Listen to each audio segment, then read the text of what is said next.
நீங்கள் எல்லாரும் ஒரு நிமிஷம் உங்கள் லைஃப்பில் திங்க் பண்ணி பாருங்கள். நம்ம எல்லாருமே monthly fixed amount of salary வாங்குகிற பர்சன். பட் நம்ம மந்த் எண்டில் நம்மளோட பேலன்ஸை செக் பண்ணி பார்த்தா ஜீரோவில் இருக்குது. ஏன்னு இது என்னைக்காவது யோசிச்சிருக்கீங்களா? ஆர் நம்ம மணிலாம் எங்கே தான் போகுது, என்ன ஆகுதுன்னு திங்க் பண்ணியிருக்கீங்களா? இந்த ப்ராப்ளம்லாம் உங்களுக்கும் நடக்குதா? அப்படின்னா ப்ராப்ளம் சேலரியில் இல்லை, நம்ம மைண்ட் செட்டில் இருக்குது. நம்ம எல்லாருமே காமனாக ஒரு மிஸ்டேக் பண்ணுறோம்.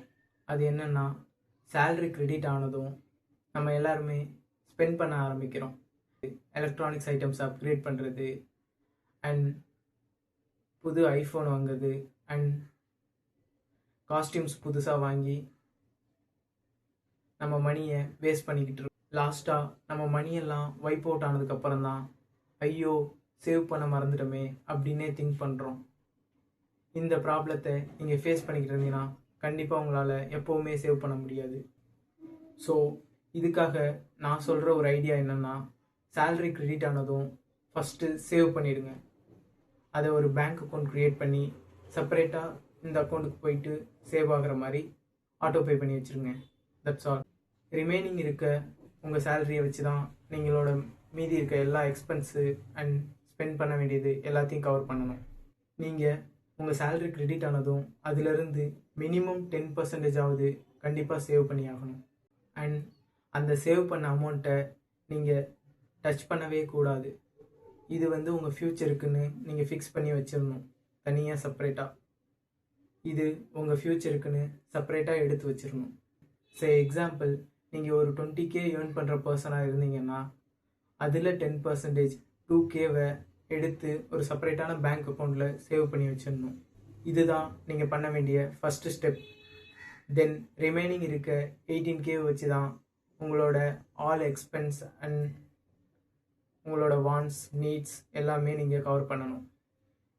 நீங்கள் திங்க் பண்ணலாம், இது வெறும் சின்ன அமௌண்ட்டாக இருக்கே, இந்த அமௌண்ட்டை சேவ் பண்ணால் எப்படி என்னோடய ஃப்யூச்சர் இம்ப்ரூவ் ஆக போகுது அப்படின்ட்டு. பட் இதெல்லாம் மிடில் கிளாஸோட மைண்ட் செட். நீங்கள் ரிச் பீப்புளாக மாறணும்னா ஸ்மால் அமௌண்ட்டாக இருந்தாலும் இப்போ இருந்தே சேவ் பண்ண ஆரம்பிங்க. ஏன்னா பவர் ஆஃப் காம்பவுண்டிங்.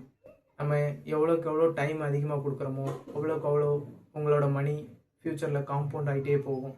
ஸோ சின்ன அமௌண்ட்டாக இருக்குன்னு நீங்கள் விட்டுறாதீங்க, இப்போ இருந்தே சேவ் பண்ணுங்கள். ஏன்னா இதுதான் உங்கள் ஃப்யூச்சரை டிசைட் பண்ணும். ரிச் பீப்புளெலாம் என்ன பண்ணுவாங்கன்னு தெரியுமா? சேலரி கிரெடிட் ஆனதும் ஃபஸ்ட்டு சேவ் பண்ணிடுவாங்க, அதுக்கப்புறம் தான் அவங்களோட ஸ்பெண்டிங்கை ஆரம்பிப்பாங்க. பட் அதே மிடில் கிளாஸ் பீப்புள் எல்லாம் ஃபஸ்ட்டு சேலரி கிரெடிட் ஆனதும் ஸ்பெண்ட் பண்ணிடுவாங்க, லாஸ்ட்டாக தான் சேவிங்ஸை பற்றியே திங்க் பண்ணுவாங்க. தென் அதுக்கப்புறம் சேவ் பண்ண மணி இல்லைன்ட்டு நெக்ஸ்ட் மந்த்லேருந்து சேவ் பண்ணுறேன் அப்படின்ற மாதிரி அவங்களுக்கு அவங்களே காம்ப்ரமைஸ் கொடுத்துக்குவாங்க. இதுதான் ரிச் பீப்புளுக்கும் மிடில் கிளாஸுக்கும் இருக்கிற டிஃப்ரென்ஸ். நீங்கள் இப்போ டிசைட் பண்ணுங்கள், நீங்கள் ரிச் பீப்புளாக இருக்க போகிறீங்களா ஆர் மிடில் கிளாஸாகவே வாழ போகிறீங்களா? இப்போ நீங்கள் எவ்வளோ சேலரி வாங்கினாலும் அதிலிருந்து மினிமம் 10% கண்டிப்பாக சேவ் பண்ணுங்கள். அதை செப்பரேட்டாக ஒரு பேங்க் அக்கௌண்ட் க்ரியேட் பண்ணி அதில் சேவ் பண்ணி வச்சுக்கோங்க. ரொம்ப இம்பார்ட்டண்டான விஷயம், அதை எந்த ஒரு ரீசனுக்காகவும் நீங்கள் எடுக்கக்கூடாது. அதை ஃப்யூச்சருக்குன்னு டிசைட் பண்ணிட்டீங்கன்னா அது ஃப்யூச்சரில் மட்டும்தான் எடுக்கணும்.